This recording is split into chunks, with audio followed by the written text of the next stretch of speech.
আপনি কি জানেন বিখ্যাত ইউটিউবার মিস্টার বিস্টের সবচাইতে ক্লোজ ফ্রেন্ড ইসলাম অবমাননা করার ফলে তার কি খারাপ অবস্থা হয়েছিল? বা জাস্টিন বিবার যখন ইসলাম নিয়ে কটূক্তি করেছিল তখন তার চেহারা কিভাবে বিকৃত হয়ে গিয়েছিল? আর কি হয়েছিল যখন একজন আমেরিকান র্যাপার নিজেই সৃষ্টিকর্তা হওয়ার দাবি করেছিল? আজকের ভিডিওতে আমরা আপনাকে এমন কিছু পৃথিবী জুড়ে বিখ্যাত মানুষদের কথা বলবো যারা কিনা ইসলাম ধর্মকে কটূক্তি বা অবমাননা করার সাজা হাতে নাতে পেয়েছিল। কি হয়েছিল তাদের ভাগ্যে, চলুন দেখে নেওয়া যাক।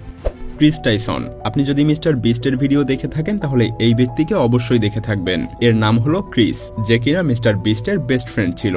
মিস্টার বিস্টের প্রায় সব ভিডিওতেই তার এই বেস্ট ফ্রেন্ডের উপস্থিতি দেখা যেত। হঠাৎ করে ক্রিস তার টুইটার অ্যাকাউন্টে একটা ইসলাম বিদ্বেষী পোস্ট দিয়ে বসে। সেখানে সে কোরআনের সাথে ইসলামকেও অবমাননা করে। তার ওই টুইটে এমন কিছু কথা ছিল যেখানে বলা হয় ইসলাম এমন একটা ধর্ম যেখানে মেয়েদেরকে ঘৃণা করা হয়। তার এই পোস্টের পরে পুরো বিশ্বের মুসলিম জনগোষ্ঠী তার বিরুদ্ধে ফুঁসে ওঠে। এমনকি মুসলিম সমাজে তাকে নিয়ে অনেক সমালোচনাও করা হয়। কিন্তু এই ঘটনার কিছু সময় পরেই ক্রিসের সাথে ঘটে যায় কিছু আশ্চর্য ঘটনা।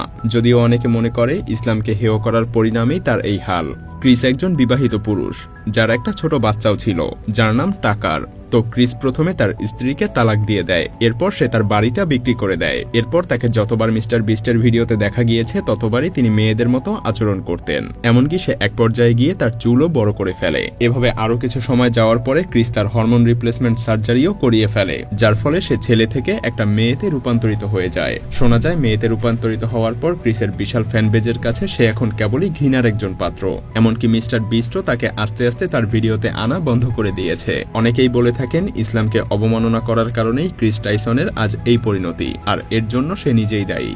Justin Bieber. জাস্টিন বিবার কানাডার সবচাইতে বিখ্যাত কয়েকজন গায়কদের মধ্যে একজন। আমাদের প্রায় সবাই জীবনে কখনো না কখনো জাস্টিন বিবারের গান শুনে থাকবো। জাস্টিন বিবার মাত্র 13 বছর বয়সে মিউজিক ইন্ডাস্ট্রিতে প্রবেশ করে। তবে সবচাইতে মজার ব্যাপার হলো ইউটিউব হিস্ট্রিতে যে ভিডিওটাতে সবচাইতে বেশি ডিসলাইক এসেছে সেটাই হলো জাস্টিন বিবারের একটা গানের ভিডিও। সম্প্রতি জাস্টিন বিবার তার একটা কনসার্টে মাথায় স্কার্ফ পরে সবার সামনে আসে। অনেকেই মনে করেছিল হয়তোবা সে এভাবে ইসলামকে অবমাননা করছে। মাথায় স্কার্ফ পেঁচিয়ে গান, এমনকি নাচার জন্য মুসলিম সমাজে তাকে নিয়ে অনেক সমালোচনার ঝড় ওঠে। এমনকি তার মুসলিম ফ্যান বেজও তাকে ঘৃণা করতে শুরু করে। আর এই ঘটনার কিছুদিন পরেই হঠাৎ একদিন জাস্টিন বিবার ঘুম থেকে উঠে তার মুখের এক পাশ আর নাড়াচাড়া করতে পারছিল না। সে না হাসতে পারছিল না সে চোখের পাপড়ি নাড়াতে পারছিল।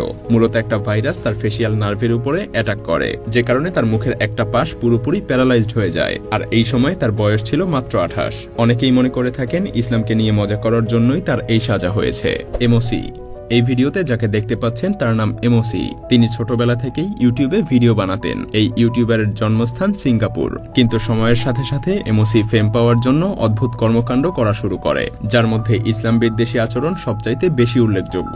2015 ভিডিও বানানোর আগে এমওসির ইউটিউব চ্যানেল অনেক গ্রো করছিল, এমনকি তার 50,000 সাবস্ক্রাইবারও ছিল। কিন্তু এই ভিডিও বানানোর পরেই তার ক্যারিয়ারে ধস নামে। এমনকি সিঙ্গাপুর পুলিশ তাকে লিগ্যাল নোটিশও পাঠায়। এই ভিডিওর জন্য তাকে অ্যারেস্ট করে নেওয়া হয়। তার বিরুদ্ধে 6টা চার্জশিটও জারি করা হয়। যখন তিনি ভিডিও বানাচ্ছিলেন তখন তিনি বেশ কনফিডেন্সের সাথে ইসলাম বিদ্বেষী কথাবার্তা বলছিলেন। কিন্তু যখন তাকে অ্যারেস্ট করে নেওয়া হয় তখন সে মিডিয়ার সামনে একদম চুপসে যায়। আদালতে তার সাজা হিসেবে জেল হয়, এবং সে যখন জেল থেকে বের হয় তখন সে প্রায় সর্বহারা। ইউটিউব গাইডলাইনের জন্য তার চ্যানেলও টার্মিনেট করে দেয়া হয়। এমনকি ফেসবুক, টুইটারও তাকে ব্যান করে দেয়। রাসমাস পালুদান।